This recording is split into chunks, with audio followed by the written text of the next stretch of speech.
So on October 2nd last year, we were all looking for someone to lean on, something to turn to help us understand and wrap our heads around what had happened the night before. For members of the country rock band Elvis Monroes, they turned to music. Lindsay Simon recently sat down with Ben Carey and Brian Hopkins to learn more.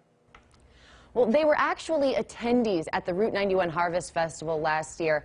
But in addition to being music fans, they're also musicians themselves. And now, 1 year later, they're telling their story and sharing a special song about that frightening night and the positive that can come out of it and the healing that happened in the aftermath. So today we have Ben and Brian joining us now.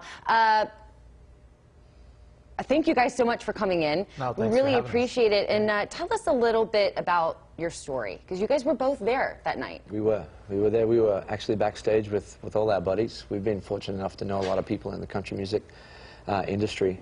We were actually the first band to ever play Route 91, the very first year, the first band to play a note. So we went to hang out with our friends, you know, and as fans of music, we didn't want to watch Jason Aldean from backstage. No. So we found our way out into the audience about 50 feet from the stage, and we were standing there with 24,000 other people just loving the moment, being in the moment, buddies watching music that we're inspired by. You know? Very nice. And you, even though this is, of course, a tragic event, you found love through this.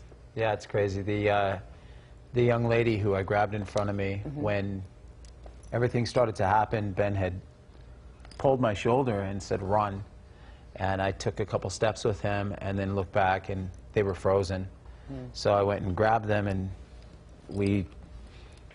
it was a whole ordeal. Like, you know, and we ended up in a refrigerator with other people and helping people over the wall and getting out by foot. But since then, you know, it's October 1 is a special day for me now because it's somebody that I've held her hand that day and haven't let go. Yeah, absolutely. And so moving forward, I mean, you don't go through something like that and go unchanged. You have to change in some way. How have you guys changed, would you say? I think the thing I noticed about, not just about us, but about Las Vegas, you know, we came together as a city.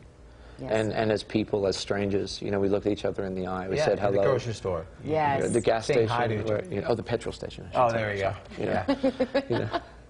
But it was a tragedy. But it was inspiring seeing how we came together. As we're a very transient city here, people from all over. Yes. We don't have too many deep-rooted cultures in Las Vegas to hold on to.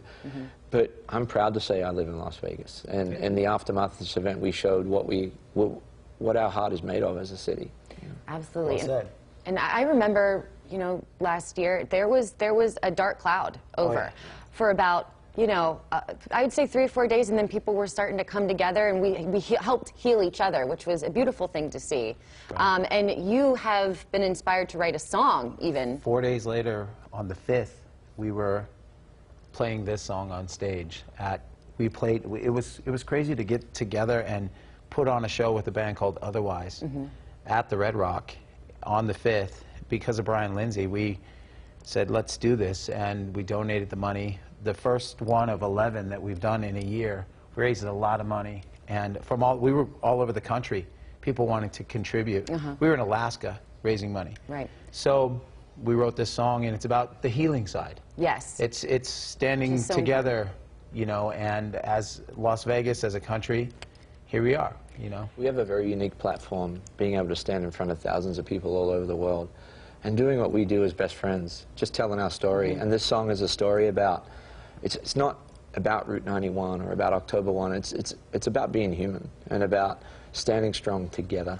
But the events that went on, I did write about grabbing your hand and the things that went on. Well, of course, yes. And we've written songs since. We wrote a song about that night called You Have My Word. So it's crazy. We've been constantly writing, and you're inspired by what goes on around you, and that's how we deal with things. Yeah, of course, and that's a beautiful, the most beautiful way I think someone can deal with it. And we can't wait to hear your song. We're going to have you guys play that after the break, and you're also going to be taking part in Country 58 coming up later this month. So stick around, because after the break they will be performing their song.